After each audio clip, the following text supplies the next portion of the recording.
31 दिसंबर 1942 को उत्तर प्रदेश की राजनीति में बड़ा सियासी नाम रखने वाले और वर्तमान में उत्तर प्रदेश विधानसभा में नेता प्रतिपक्ष माता प्रसाद पांडे का जन्म एक ब्राह्मण परिवार में हुआ। माता प्रसाद पांडे लगातार करीब पिछले यहाँ पर 40 सालों से राजनीति में सक्रिय हैं।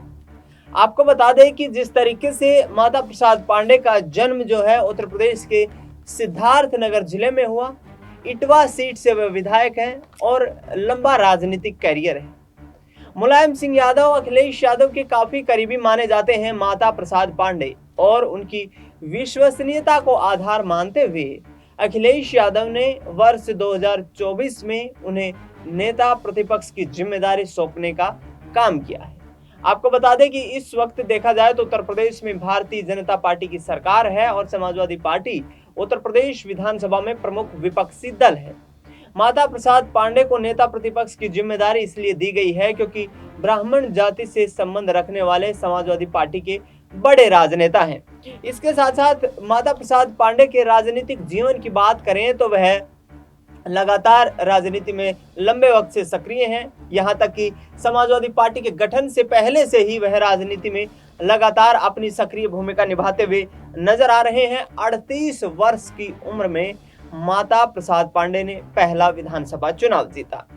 आपको बता दें कि माता प्रसाद पांडे को लेकर के कहीं ना कहीं मुलायम सिंह यादव के काफी करीबी के रूप में देखा जाता है और शिवपाल यादव की बजाय माता प्रसाद पांडे को तवज्जो इसीलिए दी गई कि ब्राह्मण वोट बैंक यानी कि स्वर्ण जातीय जो है उनको साधने का प्रयास किया जाए।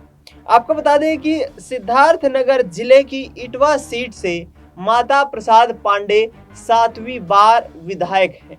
आपको बता दें कि वर्ष 1980 में माता प्रसाद पांडे ने जनता पार्टी से पहला चुनाव जीता। यहाँ पर इसके बाद 1985 में वह लोकदल से विधानसभा का चुनाव जीतने में कामयाब हुए। लगातार तीसरी बार 1989 में फिर जनता दल में आए और वहां से चुनाव जीतने का काम किया। वर्ष 1991 के विधानसभा चुनाव में उत्तर प्रदेश में माता प्रसाद पांडे को हार का सामना करना पड़ा और उसके बाद फिर 1996 के विधानसभा चुनाव में भी उत्तर प्रदेश में माता प्रसाद पांडे के लिए कोई सियासी आधार नहीं बचा और उन्हें हार का सामना करना पड़ा। लेकिन वर्ष 2002 के विधानसभा चुनाव में समाजवादी पार्टी की टिकट पर माता प्रसाद पांडे ने सिद्धार्थनगर जिले की इटवा सीट से ही चुनाव लड़ा, जीत दर्ज करके आए। इसके बाद 2007 और 2012 के विधानसभा चुनाव में फिर से माता प्रसाद पांडे विधानसभा का चुनाव जीतने में कामयाब हुए और वर्ष 2017 में जिस वक्त योगी लहर उत्तर प्रदेश में चली थी उस दौरान फिर से माता प्रसाद पांडे को हार का सामना करना पड़ा। इस वक्त करीब 80 वर्षीय माता प्रसाद पांडे उत्तर प्रदेश विधानसभा में नेता प्रतिपक्ष की जिम्मेदारी निभा रहे हैं। वर्ष 2022 में अखिलेश यादव ने फिर से उन पर विश्वास जताया और माता प्रसाद पांडे को यहां पर फिर से एक बार टिकट देकर के सिद्धार्थनगर जिले की इटवा सीट से ही चुनावी मैदान में उतारा गया। लिहाजा बड़ी जीत दर्ज करके माता प्रसाद पांडे विधानसभा पहुंच जाते हैं। वर्ष 1991 से लेकर के वर्ष 2003 तक माता प्रसाद पांडे लगातार मुलायम सिंह यादव की सरकार में उत्तर प्रदेश कैबिनेट में श्रम व रोजगार मंत्री रहे, बड़ी सियासी जिम्मेदारी निभाते हुए नजर आए। लेकिन बड़ा सवाल तो ये खड़ा हो रहा है कि अखिलेश यादव ने आखिरकार इतना बड़ा फैसला कैसे लिया, जबकि खुद उनके चाचा शिवपाल यादव इस फैसले से कहीं ना कहीं खफा नजर आ रहे थे। आपको बता दें कि अखिलेश यादव ये जानते हैं कि उत्तर प्रदेश में यदि विधानसभा चुनाव में वापसी करना है तो यहाँ पर मजबूती के साथ संगठन को मजबूत करना होगा। पिछले दिनों लोकसभा चुनाव से पहले लखनऊ में अखिलेश यादव ने ब्राह्मण महासम्मेलन बुलाया। ब्राह्मण महासम्मेलन बुलाकर के समाज के तमाम बड़े दिग्गज पदाधिकारियों का सम्मानित किया और उनसे समर्थन मांगने का भी प्रयास किया गया। लिहाजा उत्तर प्रदेश का कुछ ब्राह्मण वोट बैंक समाजवादी पार्टी की तरफ शिफ्ट होता हुआ नजर आया, जिसके चलते यहाँ पर अखिलेश यादव को मुस्लिम, यादव और अन्य जो जातियों के दल थे, विशेष तौर पर दलित वोट बैंक में भी सेंधमारी करने का एक मौका मिल गया। अब माता प्रसाद पांडे को विधानसभा चुनाव में यहाँ नेता प्रतिपक्ष बनाने के पीछे अखिलेश यादव की साफ सीधी रणनीति यही है कि ब्राह्मण वोट बैंक जो कि core vote bank Bharatiya Janata party का माना जाता है, वो यहाँ से समाजवादी पार्टी की तरफ शिफ्ट होता हुआ नजर आया।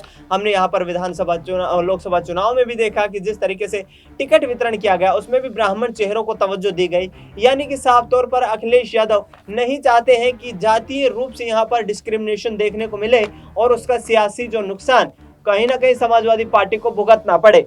ऐसे में माता प्रसाद पांडे की नियुक्ति ये दर्शाती है कि अखिलेश यादव के इरादे स्पष्ट हैं। 2024 के विधानसभा उपचुनाव के साथ साथ 2027 में उत्तर प्रदेश में होने वाले विधानसभा चुनाव को लेकर भी वह तमाम सियासी रणनीतियां तैयार करते हुए नजर आ रहे हैं।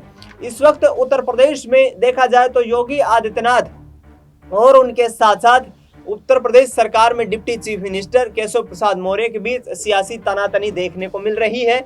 इस सियासी तनातनी को देखते हुए भारतीय जनता पार्टी में सेंधमारी करने की कोशिश भी यहां पर अखिलेश यादव करते हुए नजर आ रहे हैं।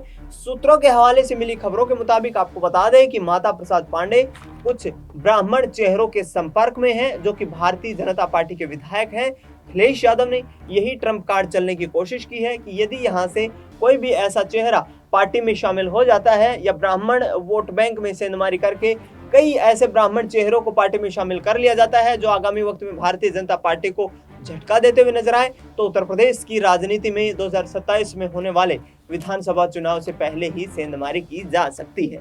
ऐसे में उत्तर प्रदेश सरकार में deputy chief minister Keshav Prasad Maurya ने अखिलेश यादव पर बड़ा तंज कसा है। केशव प्रसाद मौर्य ने अखिलेश यादव को यहाँ पर कांग्रेस पार्टी का एजेंट तक बता दिया है। राहुल गांधी को लेकर के अखिलेश यादव संसद में जिस तरीके से आग बबूला हुए, उसके बाद केशव प्रसाद मौर्य ने कहा है कि ऐसा प्रतीत होता है अखिलेश यादव जरूर मुलायम सिंह यादव परिवार के सदस्य हैं, लेकिन अंदर से यानी कि दिल से कहीं ना कहीं वो गांधी परिवार का सदस्य अपने आप को मानते हैं। कड़ा तंज यहाँ पर कहीं ना कहीं जो है केशव प्रसाद मौर्य की तरफ से कसा गया। इससे पहले भी हमने देखा कि केशव प्रसाद मौर्य अखिलेश यादव को लेकर के बार बार ये कहते हुए नजर आए कि वह मुंगेरी लाल के हसीन सपने देख रहे हैं। हालांकि अखिलेश यादव ने इरादे अपने स्पष्ट कर दिए हैं कि 2024 के लोकसभा चुनाव में जो 37 सीटें यहाँ पर जीत नसीब हुई है वो कोई किसी चमत्कार से कम नहीं है, क्योंकि समाजवादी पार्टी को भी खुद इस चीज की यहाँ पर कोई उम्मीद नहीं थी कि इतनी बड़ी जीत उन्हें उत्तर प्रदेश के चुनाव में मिल सकती है। ऐसे में माता प्रसाद पांडे ब्राह्मण चेहरे के रूप में कहीं ना कहीं एक कारगर साबित हो सकते हैं। दिग्गज नेता हैं, समाजवादी पार्टी के 7 बार विधायक रह चुके हैं और शिवपाल यादव पर माता प्रसाद पांडे को यहां पर तवज्जो देना कहीं ना कहीं अखिलेश यादव के सियासी इरादों को स्पष्ट करती है कि ब्राह्मण वोट बैंक को दरकिनार करते हुए उत्तर प्रदेश में विधानसभा में यहां पर बड़ी जीत नहीं दर्ज की जा सकती है। लिहाजा ब्राह्मण वोट बैंक को साधने का प्रयास अखिलेश यादव की तरफ से निरंतरता से किया जा रहा है। उत्तर प्रदेश में आगामी वक्त में 10 विधानसभा की सीटों पर चुनाव होने वाला है और ऐसे में अखिलेश यादव की कोशिशें ये हैं कि 3 से 4 ऐसे ब्राह्मण प्रत्याशी उतारे जाएं, जिससे कि उस वोट बैंक को यहां पर अपने कब्जे में किया जाए, जो कि लोकसभा चुनाव में एक कारगर वोट बैंक साबित हुआ है। आपको बता दें दर्शकों कि उत्तर प्रदेश में इस वक्त जो विधानसभा का जो मानसून सत्र चल रहा है, मानसून सत्र के दौरान हमने देखा कि योगी आदित्यनाथ और चाचा शिवपाल यादव के बीच लगातार जो है सियासी तनातनी देखने को मिल रही है।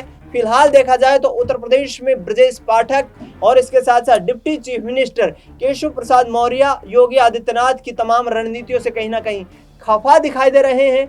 आने वाले वक्त में क्या ब्राह्मण वोट बैंक में सेंधमारी करके अखिलेश यादव योगी की सरकार को धराशाही करने में कामयाब होते हुए नजर आएंगे। फिलहाल इस खास कार्यक्रम में इतना ही। देश दुनिया की तमाम बड़ी खबरों के लिए आप देखते रहिए SPN 9 न्यूज।